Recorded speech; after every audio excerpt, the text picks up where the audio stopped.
शुक्रिया। और इसके साथ साथ तालियां जरूर बजाइएगा उन तमाम वॉलंटियर्स के लिए जिन्होंने दिन रात मेहनत की, इस जलसे को कामयाब बनाया। मीडिया का भी बहुत बहुत शुक्रिया फरहान दुरानी साहब की तरफ से। और अब हम आगे बढ़ेंगे क्योंकि इंतजार की घड़ियां अब खत्म। तैयार हो कराची? जरा हाथ उठा के तालियों की गूंज में बताइए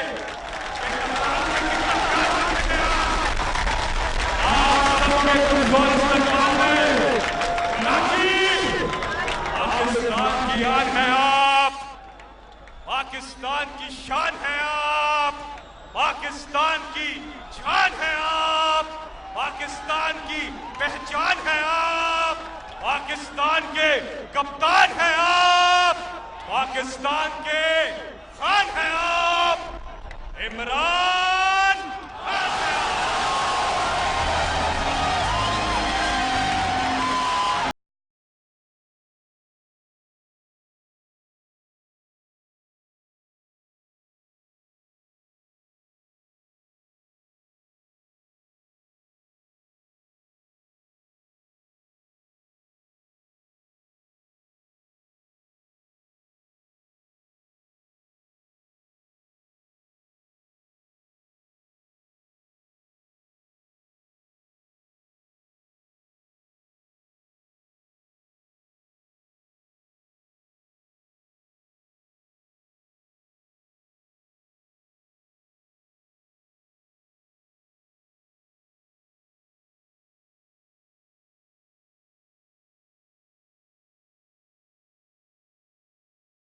रहीम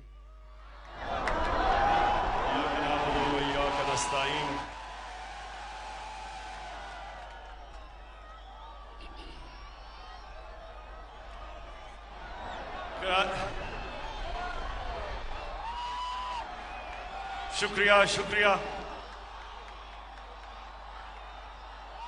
इस शानदार इस्तकबाल का शुक्रिया अदा करता हूं, आपका दिल से शुक्रिया अदा करता हूं, बहुत बहुत शुक्रिया। अच्छा, अब कराची के शहरियों, मैं आज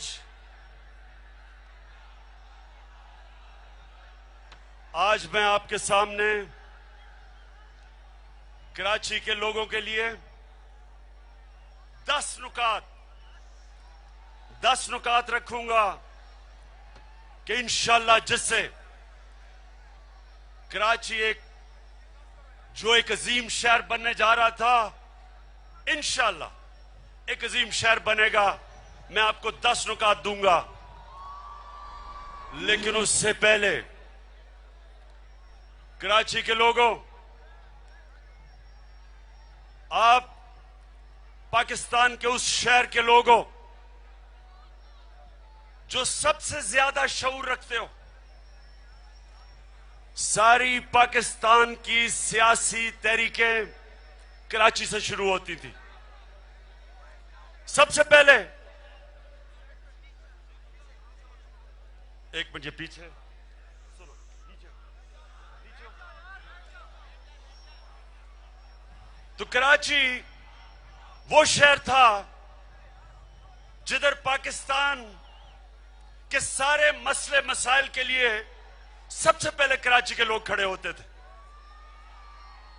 और कराची बिल्कुल ठीक मिनी पाकिस्तान कहा जाता था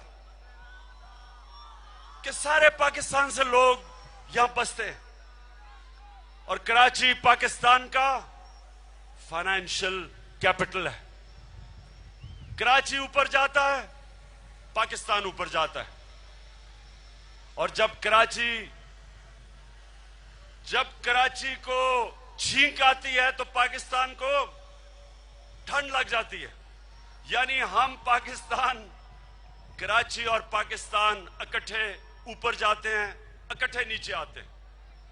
तो कराची के लोगों, मैं अपने 10 नुकात से पहले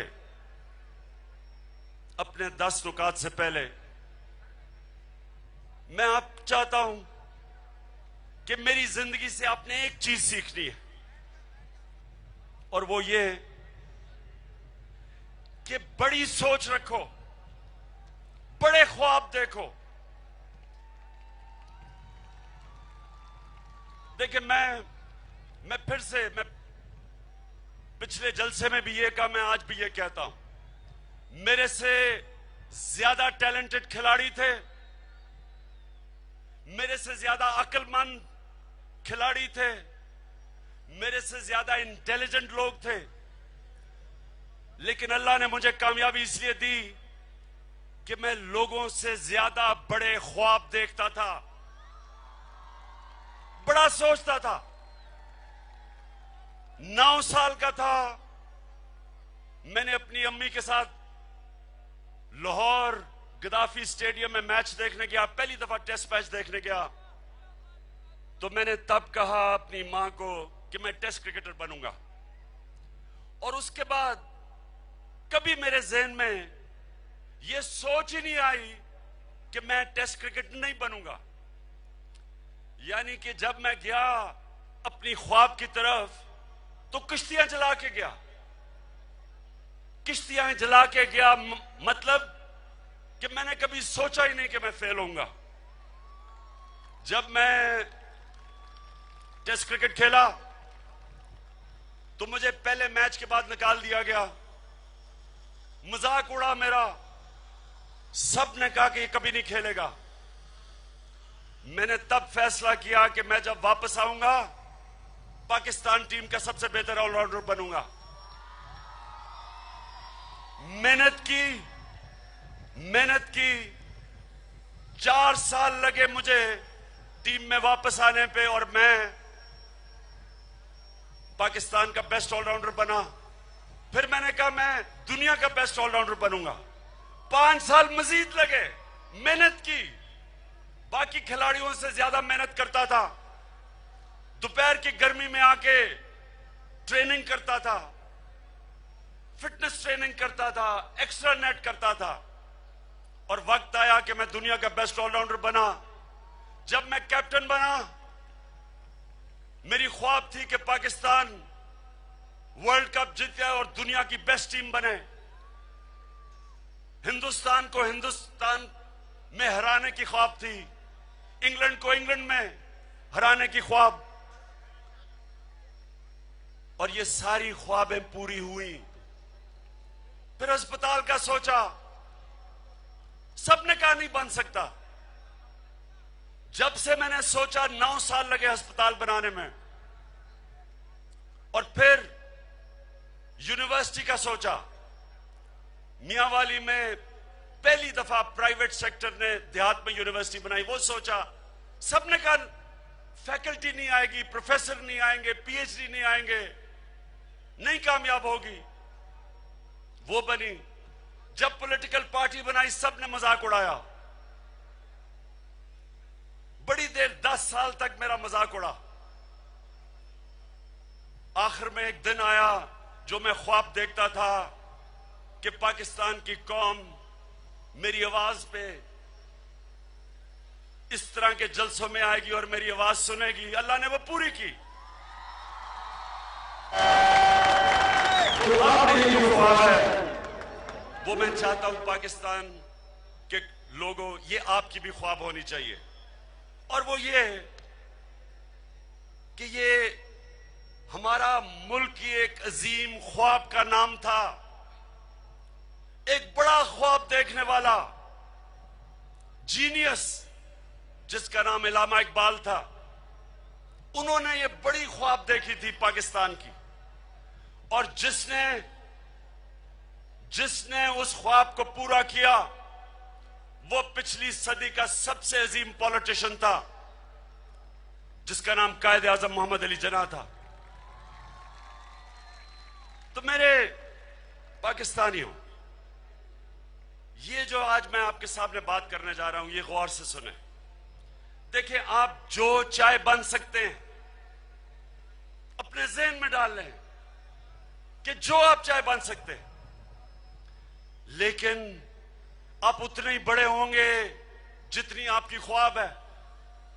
मसलन एक फौज में आदमी जाता है, उसकी ख्वाब है वो मेजर बने, तो वो जनरल नहीं बनेगा। अगर एक खिलाड़ी की ख्वाब सिर्फ फर्स्ट क्लास क्रिकेट खेलनी है तो वो टेस्ट क्रिकेटर नहीं बनेगा। अगर आप ये एक अजीम मुल्क की ख्वाब देखते हैं कि हरा पासपोर्ट लेके जो भी पाकिस्तानी दुनिया में जिधर भी जाए तो लोग उसकी इज्जत करें, ये हो सकता है, ये होता था, ये आज से 50 साल होता था। मैंने एक फिल्म दिखाई थी पिछले जलसे में कि हमारा उस वक्त का सरबराह अयूब खान जब वो अमेरिका गया तो अमेरिका का सदर उसको एयरपोर्ट पे लेने आया। ये नहीं कि वो अयूब खान में कोई खास चीज थी, ये कि पाकिस्तान का मुकाम दुनिया में ऊपर था। मैं जब यूनिवर्सिटी में था इंग्लैंड में तो मैं सारा यूरोप फिरा, कहीं वीजा लेने की जरूरत नहीं पड़ती थी। और आज आम लोगों को तो छोड़ो, मुल्क के प्राइम मिनिस्टर के अमेरिका के एयरपोर्ट पे कपड़े उतार दिए उन्होंने। सोचें कि जब एक मुल्क के प्राइम मिनिस्टर की इज्जत नहीं होती तो उस कौम के लोगों की क्या इज्जत होती है। इसलिए मैं जो चाहता हूं आज आपको, मेरे बाशऊर पाकिस्तानियों, कराची के रहने वाले लोग, एक याद रखें, कभी कभी अल्लाह मौका देता है कौम को अपनी तकदीर बदलने का। अल्लाह ने हमें वो मौका दे दिया है, ये वो मौका है कि हम अपनी तकदीर बदल सकते हैं, हम वो कौम बन सकते हैं जिसके लिए पाकिस्तान बना था। ये फिर से मैं आपको बता दूं, अगर ये पाकिस्तान की जो ख्वाब थी, इस्लामी फलाई रियासत जिधर इंसानियत होनी थी, जिधर एक सारा मुल्क के पॉलिसीज बननी थी गुर्बत हटाने की, गरीब लोगों को गुर्बत से निकालने की, फलाई रियासत, अगर हम उस ख्वाब के ऊपर वापस चले गए, मैं आज आपको यहां खड़े होकर गारंटी देता हूं, एक ख्वाब देखने वाला पाकिस्तानी, कि ये वो मुल्क बन सकता है, ये वो मुल्क बन सकता है जिसकी इलामा इकबाल को सोच थी। और हिंदुस्तान के मुसलमानों ने भी पाकिस्तान को वोट दी क्योंकि वो भी वो ख्वाब देख रहे थे। और ये वो पाकिस्तान नहीं है, ये वो नहीं है पाकिस्तान जिसकी इलामा इकबाल ने ख्वाब देखी थी और कायद आजम ने जद्दोजहद की थी। तो मैं अब सबको चाहता हूं कि ये छोटी छोटी चीजें खत्म करें कि जी ये मुहाजिर है, ये पठान है, ये सिंधी है। हम इसी में हमें लड़ाया गया है, नफरतें फैलाई गई हैं वोट लेने के लिए।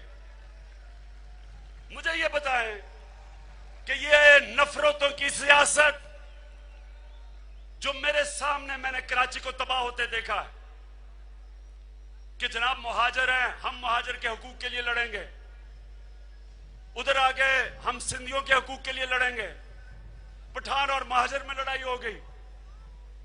क्या हुआ आज बताएं। आज जो कराची है, हमने वो कराची देखा हुआ है जिसको रोशनियों का शहर कहते थे। मैंने अपनी आंखों से देखा, मैं क्रिकेट खेलता था, या आपने पीछे देखा होगा मैं इसी नेशनल स्टेडियम में जब बॉलिंग करता था। ये वो कराची था जिधर दुबई के शेख कराची में छुट्टियां बनाने आते थे। ये वो कराची था, ये वो कराची था। हम लाहौर से कराची आते थे छुट्टियां बनाने के लिए। कराची एक इंटरनेशनल शहर था। आपको अंदाजा नहीं है कैसा था। किसी रात के वक्त आप सड़कों पे निकल जाएं, किसी को फिक्र नहीं थी जान और माल की। तो हमने अपनी आंखों से इसको देखा नीचे जाते हुए, क्योंकि वो लोग जिन्होंने एक लोगों के अंदर जो एहसास महरूमी थी उसको इस्तेमाल किया अपनी जात के लिए, खुद लंदन चले गए, 30 साल से लंदन बैठा हुआ है और फिक्र है मुहाजिरों की। और उधर जो यहां सिंध की बात करते थे, इनके देखो कितने बार अरबों अरबों रुपए के महलात है। बात करते हैं सिंध की, और सिंध, अंदरूने सिंध आज दुनिया में सबसे गरीब इलाका बन चुका है। सबसे ज्यादा बच्चे मरते हैं वहां गंदा पानी पीने की बीमारियों से। गुर्बत की इंतहा है, तालीम का सत्यानाश, थर पाकर में बच्चे मरते हैं, भूख, खाना नहीं मिलता, और यहां छोटा सा तबका अमीर तरीन हो चुका है। तो कराची के लोगों ये याद रख लो, कोई माशरा दुनिया का ऊपर नहीं जा सकता जिधर एक छोटा सा अमीरों का जजीरा हो और गरीबों का समुंदर हो। कोई दुनिया में माशरा तरक्की नहीं कर सकता। एक सिविलाइज माशरा वो होता है, एक सिविलाइज माशरा वो होता है, एक मुहज्जब माशरा वो होता है जिधर आप गरीब का हाल देख के फैसला करते हैं। अमीरों के मोहल्लात से नहीं आप फैसला करते। आप ये देखते हैं कि उस मुल्क के गरीबों को किस तरह ध्यान दिया जा रहा है। मैं 18 साल का था जब यूरोप गया। मैं आज आपको कहता हूं कि स्कैंडिनेविया और यूरोप, वेस्टर्न यूरोप, मैं आज आपको कहता हूं और मैं ये दावा करता हूं कि कोई भी चेक कर सकता है कि जिस तरह वो अपने जानवरों का ध्यान रखते हैं, मैं आपको जो उनके जानवरों के हकूक हैं वो हमारे इंसानों के हकूक नहीं है यहां पाकिस्तान में। मुझे ये शर्म से कहना पड़ता है, वो एक अजीम ख्वाब इस्लामी फलाई रियासत, उधर जो हाल है बेचारे गरीब का, कमजोर का। यहां कराची में आप वो गंदे नाले के साथ चले जाएं, लोगों की छोटी छोटी झुग्गियां, वो बच्चे गंदे गंदे पानी के अंदर खेल रहे होते हैं। ना उनको तालीम मिलती है, ना वो बीमार हो मां बाप इलाज करवा सकते हैं। इस तरह इस मुल्क में बेहिसी है, साहिब इख्तिदार की ऐसी बेहिसी है, कोई फिक्र नहीं है कि क्या हो रहा है। हमारे बस डिफेंस के अंदर अच्छे घर बन जाएं, हमारे डिफेंस में अच्छी सड़कें आ जाएं, हमारे छोटे से डिफेंस में कूड़ा करकट ना हो, बाकी जाए बाहर में, बाकी गरीबों की बस्तियों को जो मर्जी हो, कोई किसी को फिक्र नहीं। कभी कोई माशरा तरक्की नहीं कर सकता ऐसे।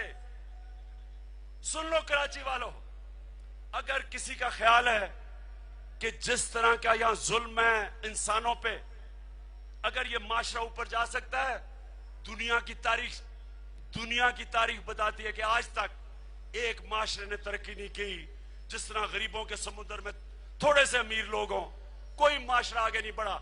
चाइना हमारे सामने 30 सालों में 70 करोड़ लोगों को गुर्बत से चाइना ने निकाला है। दुनिया की तारीख में कभी कोई इसका सोच भी नहीं सकता कि 30 सालों में 70 करोड़ लोगों को गुर्बत से निकाला है। और 30 साल पहले चाइना किधर था? आज चाइना दुनिया की इकोनॉमिक सुपर पावर बन गई। जब आप गरीबों को उठाते हैं, मुल्क उठ जाता है, छोटा सा तबका अमीर होता जाता है, मुल्क, अवाम आदमी के पास बुनियादी जरूरियात नहीं, वो कभी मुल्क आगे नहीं बढ़ा।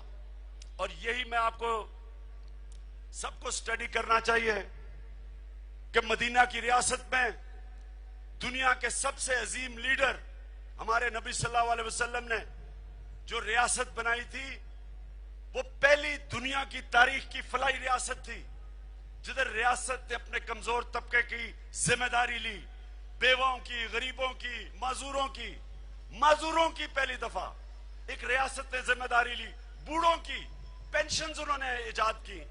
तो वो उस इंसानियत के निजाम और जिधर इंसाफ था, वो दुनिया के 700 साल तक सुपर पावर बने रहे। और वही हमने अपना माइंडसेट चेंज करना है। अब मैं आपके सामने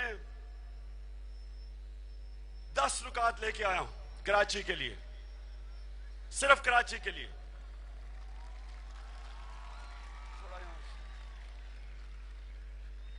इससे पहले कराची के 10 नुकात से पहले दो चीजें आपको समझनी है कि कराची के 10 नुकात अगर हम ये इंप्लीमेंट भी कर दें, जब तक पाकिस्तान में जिस सतह की करप्शन के ऊपर हम काबू नहीं पाएंगे, कोई जो मर्जी दुनिया से जो मर्जी आप इकोनॉमिस्ट ले आए, जिधर मर्जी से एक्सपर्टीज ले आए, जब तक ये करप्शन की कैंसर इसका हल नहीं होगा, आप समझ जाएं कि जो मर्जी आप नुकात ले आए कोई फर्क नहीं पड़ेगा। जो मर्जी, जो पार्टी, जो मर्जी मंशूर ले आए कोई फर्क नहीं पड़ेगा। सो लिहाजा सबसे पहले हमने पाकिस्तान में कैंसर की दीमक को खत्म करना है। हमारे यहां हुक्मरान जो रह चुके हैं, नवाज शरीफ, शहबाज शरीफ या उसका वो हमजा शरीफ, ये मुंह से कह बैठे हैं कि करप्शन अगर हम रोकेंगे तो डेवलपमेंट रुक जाएगी। चाइना ने, ये कराची के लोगों को और से सुनो, पिछले 4 साल में चाइना ने 420 वजीरों को करप्शन में पकड़ के जेल में डाला है। 420 वजीरों को 4 सालों में, और 12 लाख गवर्नमेंट सर्वेंट्स को पकड़ के जेल में डाला है। तो अगर करप्शन डेवलपमेंट रोकती थी तो चाइना ने क्यों करप्शन के ऊपर हाथ डाला है? जो आज सबसे तेजी से दुनिया में मुल्क डेवलप हो रहा है, वो क्यों करप्शन के ऊपर इतना सख्त स्टैंड ले रहा है, फांसी देता है करप्शन की सजा पे? तो हमारे सामने इस खित्ते में 2 मुल्क हमारे से बड़ी तेजी से आगे गए, हमारे से पीछे थे। Singapore, Malaysia. सिंगापुर का एक ईमानदार लीडर आया, ली कुआन यू, उसने करप्शन के ऊपर हाथ डाला, इदारे मजबूत किए। आज सिंगापुर देखें किधर है और पाकिस्तान किधर है। मलेशिया में महातिर मोहम्मद आया और महातिर मोहम्मद ने इदारे मजबूत किए। मुझे महातिर मोहम्मद ने कहा, जब मैं आज से 18 साल पहले उनको मलेशिया में मिलने गया, तो महातिर मोहम्मद ने मुझे कहा कि याद रखना, कभी भी कोई मुल्क तरक्की नहीं कर सकता जब उसके वजीर और वजीर आजम करप्शन पे लग जाए। और मुझे बड़ी खुशी हुई कि वो महातिर जो 15 साल से रिटायर हुआ था सियासत से, करप्शन के खिलाफ लड़ने के लिए करप्ट प्राइम मिनिस्टर के सामने आया, और कल या परसों उसने 92 साल की उम्र में फिर से इलेक्शन जीती और हराया करप्ट प्राइम मिनिस्टर को।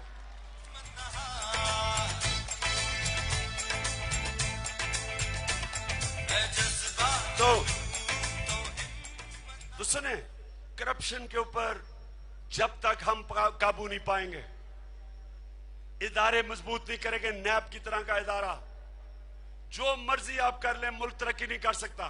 कराची नहीं आगे जा सकता, ना बाकी पाकिस्तान। नैब के ऊपर आजकल बड़े बड़े हमले हो रहे हैं। उधर जाता है सिंध में नैब कुछ करने लगती है तो यहां सारे सिंध के आसिफ जरदारी से लेके सब जी जमहूरियत खतरे में आ गई है। उधर वो नैब पंजाब में हाथ डालती है, उधर सारा शरीफ खानदान शोर मचा देता है, जमहूरियत खतरे में आ गई है। अभी नैब के ऊपर उन्होंने, नवाज शरीफ ने कहा जी हम दावा करेंगे नैब चेयरमैन पे, क्योंकि उसने कोई कहा है कि रेमिटेंसेस जो हिंदुस्तान में हुई 4 अरब की, उनके ऊपर इन्वेस्टिगेशन हो। मैं नवाज शरीफ से पूछता हूं कि मेरे ऊपर नैब ने 20 लाख रुपए की कोई हेलीकॉप्टर केस किया हुआ है, मैं तो नैब को खुशामदेद कहता हूं कि बिल्कुल चेक करो, मुझे इन्वेस्टिगेट करो, मुझे क्यों नहीं डर लग रहा? मैं तो नैब को यह कहता हूं कि नैब हमारे लिए आप बहुत अच्छा करेंगे अगर आप पख्तूनख्वा में जाएं और चेक करें कि हमारे किसी वजीर ने करप्शन किया या नहीं। हमें तो फायदा होगा, हम तो अगली बारी उनको फारग करेंगे जिस तरह हमने 20 एमपीज को फारग किया अभी।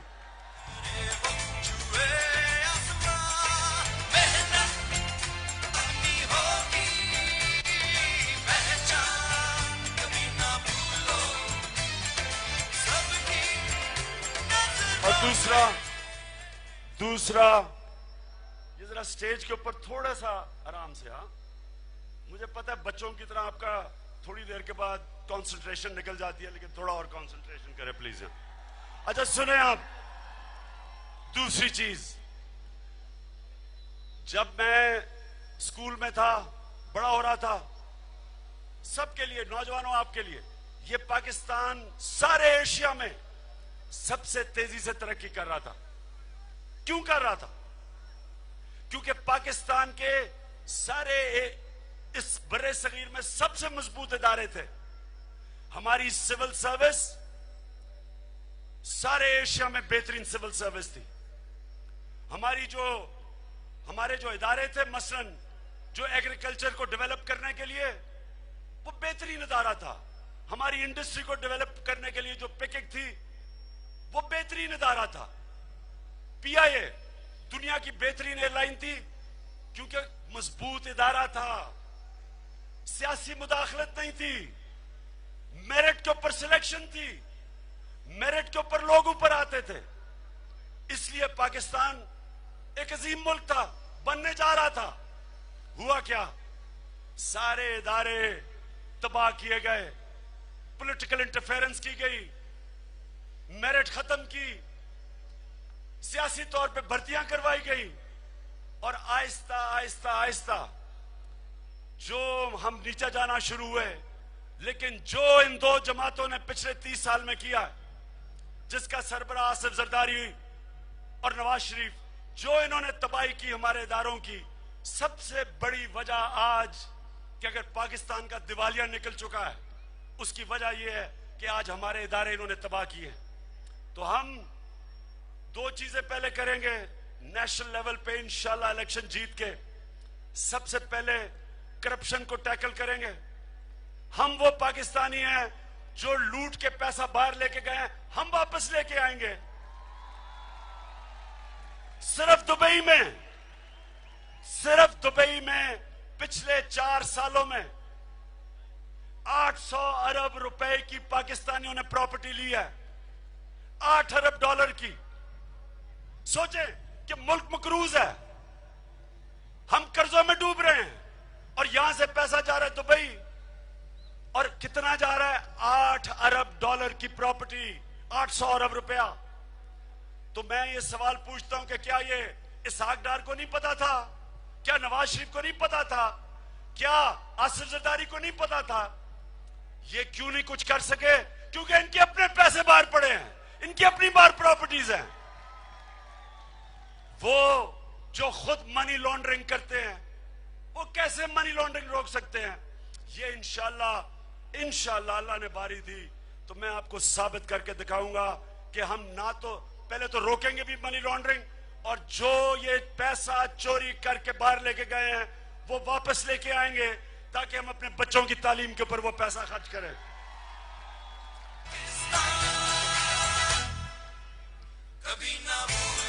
अच्छा जी, अब कराची। सबसे पहला मसला पानी। ये वो शहर जो 65 से 70% पाकिस्तान का रेवेन्यू, पाकिस्तान का फाइनेंशियल कैपिटल, वह पानी नहीं है। और इसकी 2 वजूहात हैं।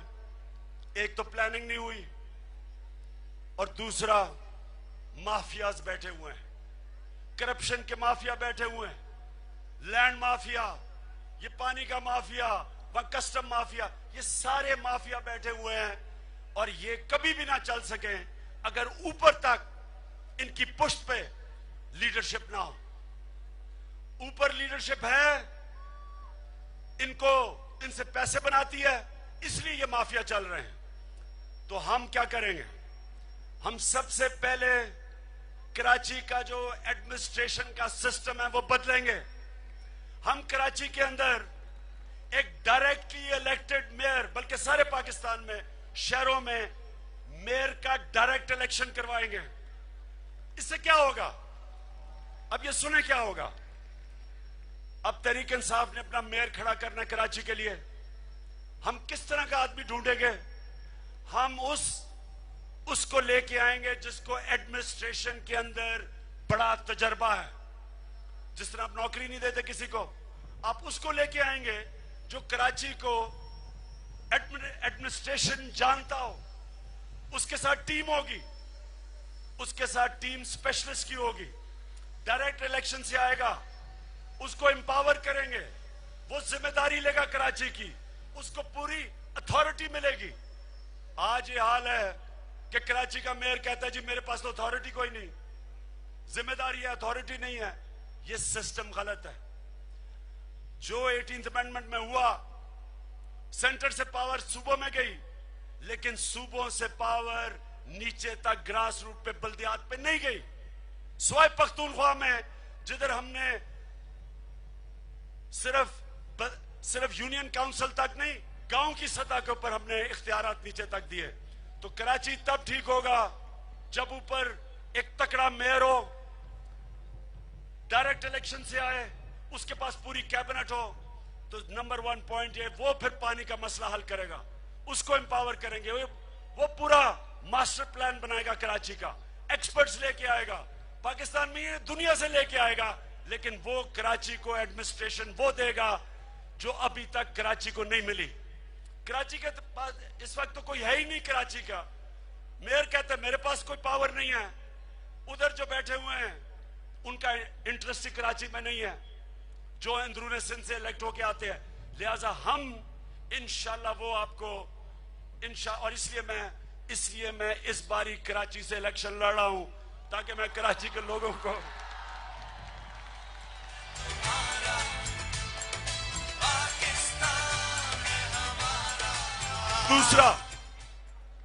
दूसरा गवर्नमेंट स्कूल्स, 70% बच्चे कराची के प्राइवेट स्कूलों में पढ़ते हैं।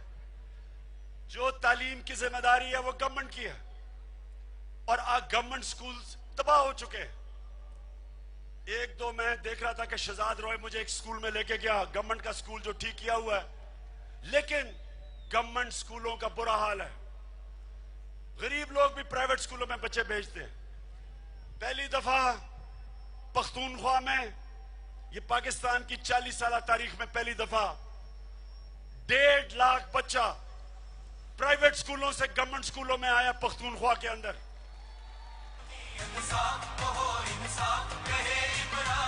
तो हम स्कूलों का, गवर्नमेंट के स्कूलों का निजाम ठीक करेंगे, क्योंकि गरीब अवाम के बच्चे वहां जाते हैं, और उनको जब आला तालीम देंगे, सारी हमारी पॉलिसी बनेगी कि नीचे से गरीब तबके को उठाना।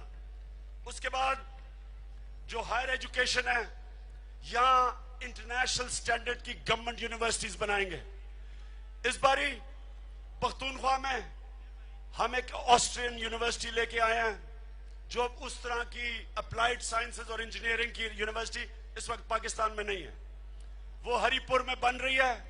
ऑस्ट्रिया से हमारा MOU साइन हुआ है, और इंशाल्लाह वो यूनिवर्सिटी उस स्टैंडर्ड की होगी कि बाहर से भी लोग वहां पढ़ने आया करेंगे, उसकी वो स्टैंडर्ड होगी।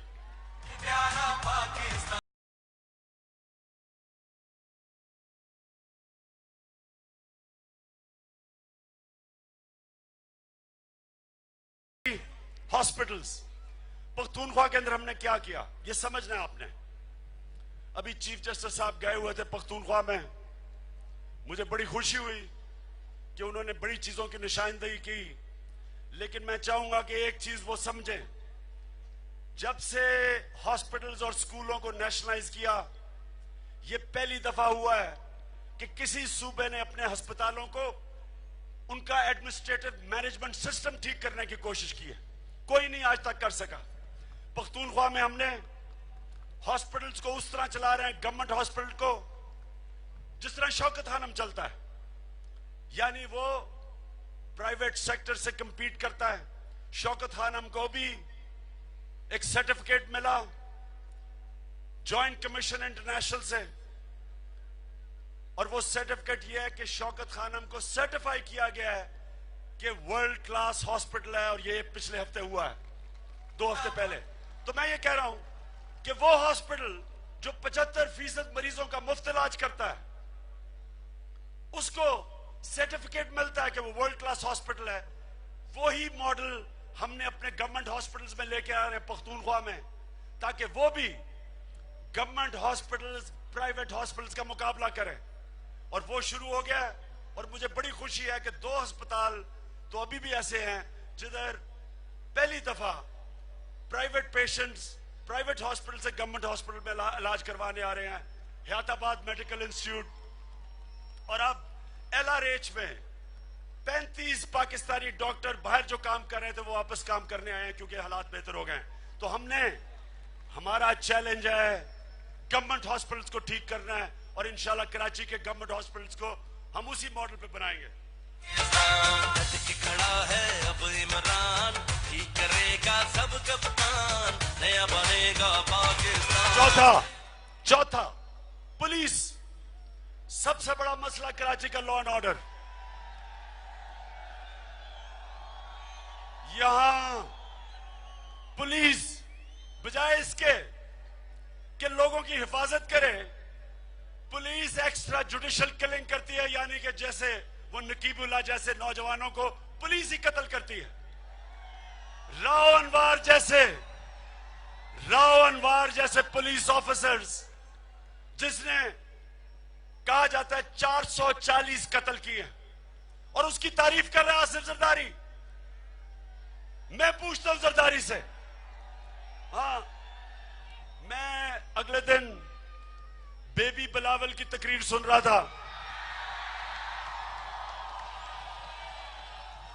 अमूमन मैं बच्चों की तकरीर सुनता नहीं हूं, लेकिन वो ये कह रहा था, ये जरा सुने वो क्या कह रहा था, ये सुने क्या कह रहा था।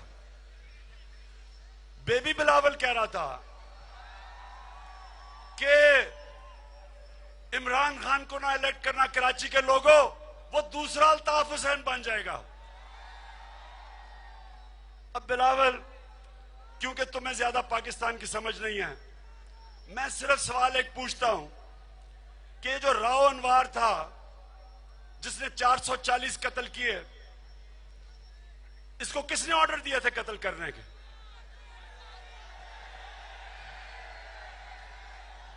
उधर 1997 और 98 में एक ह्यूमन राइट्स रिपोर्ट आती है कि पंजाब में 870 एक्स्ट्रा जुडिशियल किलिंग की गई, 870 लोगों को मारा गया पुलिस के जरिए। आबिद बॉक्सर जो इंस्पेक्टर था, उसने कहा कि मैं कोई भी हम कत्ल नहीं करते थे शहबाज शरीफ के हुक्म के बगैर। तो इसका मतलब कि बिलावल, पूछो तो सही अपने अब्बा जी से कि ये से 440 कत्ल कैसे किए हैं। और आप ये कह रहे हैं कि इमरान खान अल्ताफ हुसैन नहीं बन जाएगा। 5 साल हो गए पख्तूनख्वा में, 5 साल। मुझे एक बताओ कि हमारी पुलिस ने एक एक्स्ट्रा जुडिशियल किलिंग की हो, एक कत्ल किया हो। और मेरे ऊपर 4 दहशतगर्दी के केस पंजाब में, हमारी सारी क़यादत के ऊपर FIRs। या सिंध में जो खड़ा होता है आसिफ जरदारी की मुखालफत करता है उसके ऊपर केस हो जाते हैं, FIR कट जाती है। मैं बिलावल बेटा, जरा पख्तूनख्वा में चेक करो कि कितनी मुखालफीन के खिलाफ FIR कटवाई है हमने। एक भी बता दो अगर हमने कटवाई है। क्योंकि प्रोफेशनल पुलिस है, क्योंकि वो पुलिस कानून के मुताबिक चलती है, हमारी नौकर नहीं है। वो एक आजाद पुलिस है, वो एक प्रोफेशनल पुलिस है।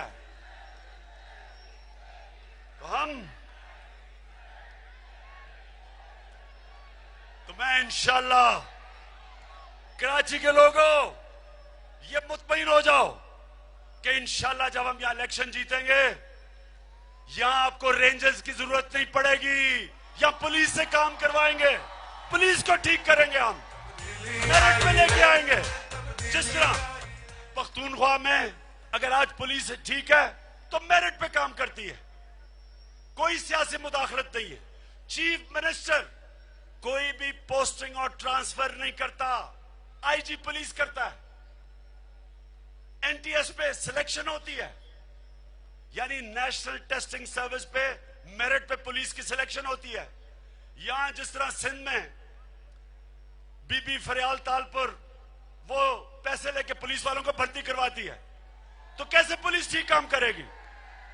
आईजी पुलिस ने कहा है, या एडी ख्वाजा ने कहा कि मेरे नीचे ऑफिसर्स को पैसे दे के पोस्टिंग करवाया जाता है। तो उसने आगे ये कहा कि जो पैसे लेके ऑफिसर बनता है उसने किससे पैसे पूरे करने हैं? किससे पैसे पूरे करने हैं? अवाम से करने हैं। अवाम से पैसे बनाएगा तो खुद ही पॉलिटिकल क़यादत, सियासी क़यादत खुद ही पुलिस को तबाह करती है। इंशाल्लाह हमारा वादा है कि हम पुलिस को ठीक करेंगे।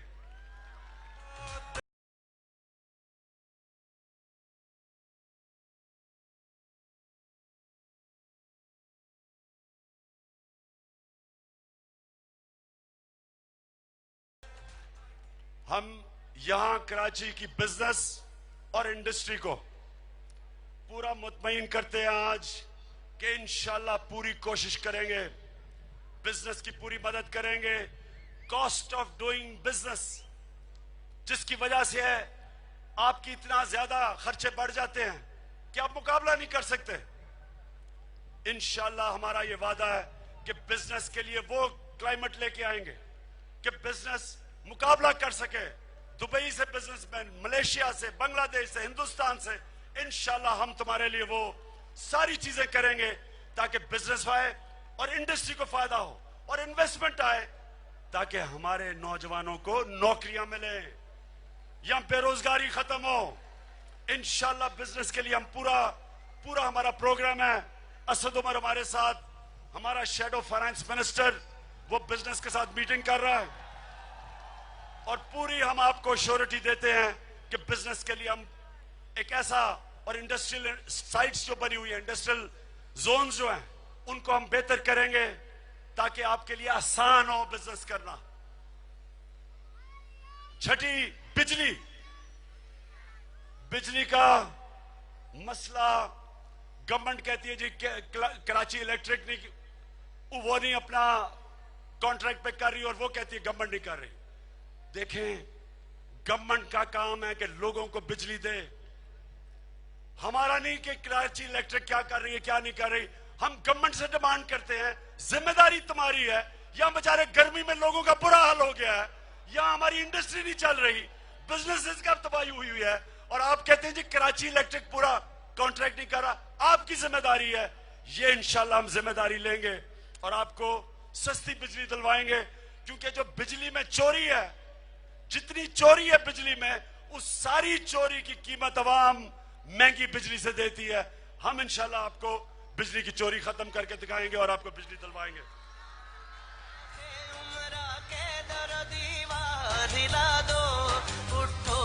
बच्चों, नौजवानों, अब ये नौजवानों के लिए ये मेरा 7वां पॉइंट कि देखें, नौजवान इस मुल्क में दुनिया का सेकंड यंगेस्ट आबादी है।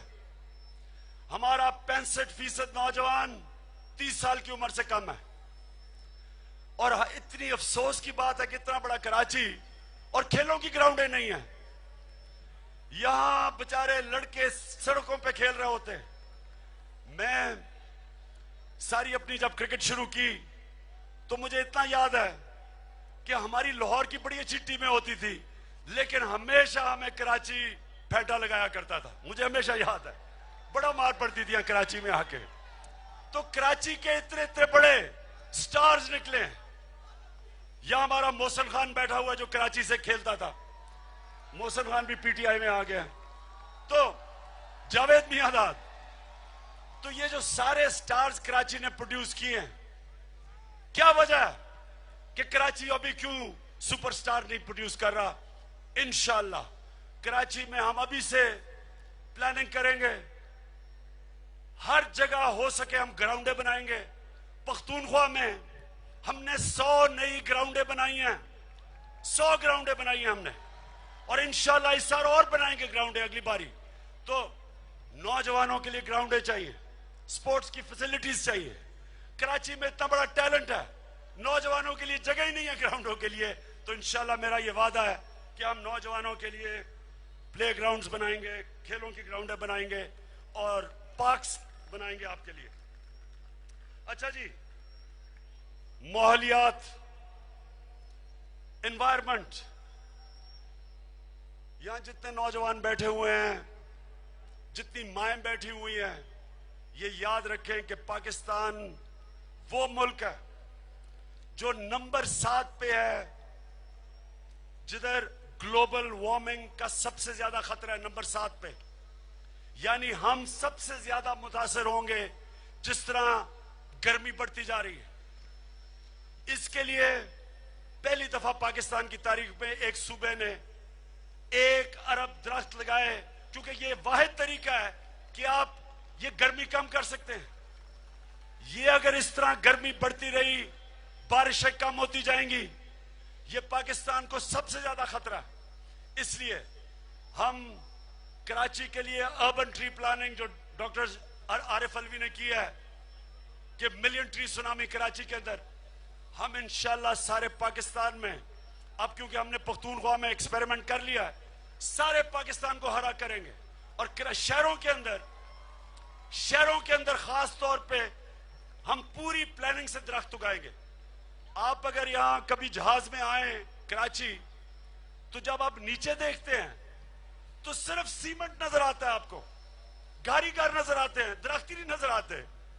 आप ऑस्ट्रेलिया में जाएं, आप इंग्लैंड में जाएं, घर होते हैं फिर दरख्त होते हैं। यहां सारा दरख्त खत्म कर दिए। और अगर इसी तरह देखें, सीमेंट के ऊपर, सीमेंट धूप रखता है, सीमेंट में धूप रह जाती है, मौसम गर्म हो जाता है। इसका सिर्फ एक तोड़ है कि हम एक हंगामी तौर पे सारे पाकिस्तान में दरख्त उगाने शुरू करें। और जो पख्तूनख्वा में हमें तजर्बा मिला है वो इंशाल्लाह सारे पाकिस्तान में हम अब लेके जाएंगे और दरख्त लगाएंगे। इसके साथ साथ जो सीवेज है, या सीवरेज का कोई इंतजाम ही नहीं है, समुद्र में सारी सीवरेज जा रही है, वहां मछलियां मर रही हैं, वहां बेचारे जो मछली पकड़ने वाले जो गुजारा करते हैं मछलियों पे, उनका बुरा हाल हो गया है। तो इंशाल्लाह ये हमारा वादा है कि हम यहां सारी जगह प्लांट्स लगाएंगे सीवरेज के लिए, रिसाइकलिंग प्लांट्स। उसी पानी को इस्तेमाल करेंगे दरख्तों को देने के लिए, जो रिसाइकल पानी होगा, जिस तरह दुबई में आप देखते हैं। और ये हमारा पूरा प्रोग्राम आपके सामने लेके आएंगे कि हम अपनी दरख्त भी उगाएंगे, अपना पानी भी साफ करेंगे। अंदरूने सिंध के अंदर लोग हेपेटाइटिस से मर रहे हैं, जहरीला पानी पी रहे हैं। तो इंशाल्लाह ये पूरी कैंपेन चलेगी पाकिस्तान में अपने दरिया और पानी साफ करने के लिए, अपनी हवा साफ करने के लिए। कराची के लिए सर्कुलर रेलवे बड़ा जरूरी है। अगर कहीं भी ऑरेंज ट्रेन की जरूरत थी वो कराची में है, क्योंकि यहां इतना ट्रैफिक है। और सर्कुलर रेलवे ये हंगामी तौर पे कराची में बनना चाहिए। ये आसान तरीका है, ये सड़कों से भी ट्रैफिक कम करेगा और ये लोगों के लिए सहूलत पैदा करेगा।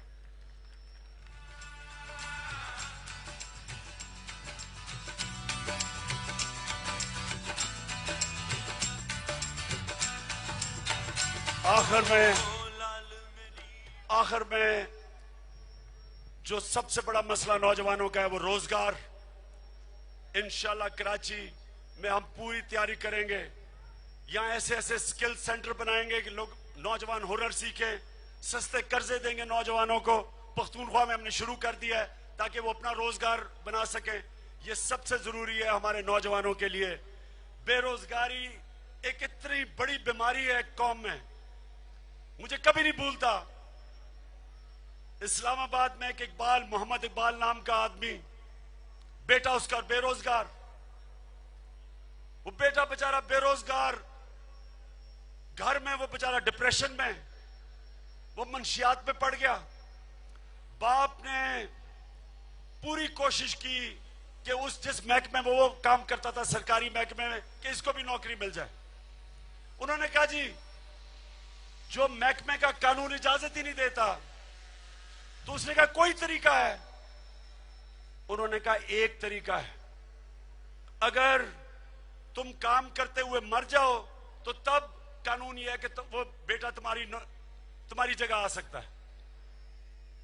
मोहम्मद इकबाल ने छत पे चढ़ के छलांग मारी, खुदकुशी की कि उसके बेटे को नौकरी मिल जाए। ये है बेरोजगारी जो एक माशरे पे जुल्म होता है। इंशाल्लाह पूरी हमारी कोशिश होगी कि हम अपने नौजवानों को पाकिस्तान में रोजगार दें। इसके लिए हम सारा पॉलिसीज ही बनाएंगे कि हम अपने निचले तबके के लोगों को कैसे रोजगार दें, कैसे उनको ऊपर उठाएं। तो मैं खत्म करने से पहले एक आखिरी बात करना था। मैंने नाम तो फैसला किया था आज नवाज शरीफ का नहीं लेता, क्योंकि वो तारीख का हिस्सा बन चुका है और मुझे नजर आ रहा है कि थोड़े दिनों के अंदर वो अडयाला से तकरीरें कर रहा होगा, अडयाला जेल से। लेकिन जो आज उसने बात की, ये कराची के लोगों, ये मैं बड़ी तकलीफ से कहता हूं, मैं अपने पाकिस्तान के लोगों से भी, ये जो उसने आज जो इंटरव्यू छपा जिसमें उसने कहा कि मुंबई में जो अटैक हुआ था उसमें पाकिस्तान से दहशतगर्द गए थे, मुंबई में वो जो लोगों जो पता नहीं बेचारे वहां बेकसूर लोग कत्ल किए गए। पहले तो मैं नवाज शरीफ तुम्हारे से ये पूछता हूं कि आप 4 साल मुल्क के प्राइम मिनिस्टर थे। आपको अगर ये पता था तो क्यों नहीं आपने एक्शन लिया? क्योंकि पाकिस्तान की स्टेट की पॉलिसी के ये खिलाफ है। सारे पाकिस्तान ने मजम्मत की उन लोगों की जिन्होंने मुंबई में दहशतगर्दी की। तो आप 4 साल प्राइम मिनिस्टर थे, आपका जमीर नहीं जागा?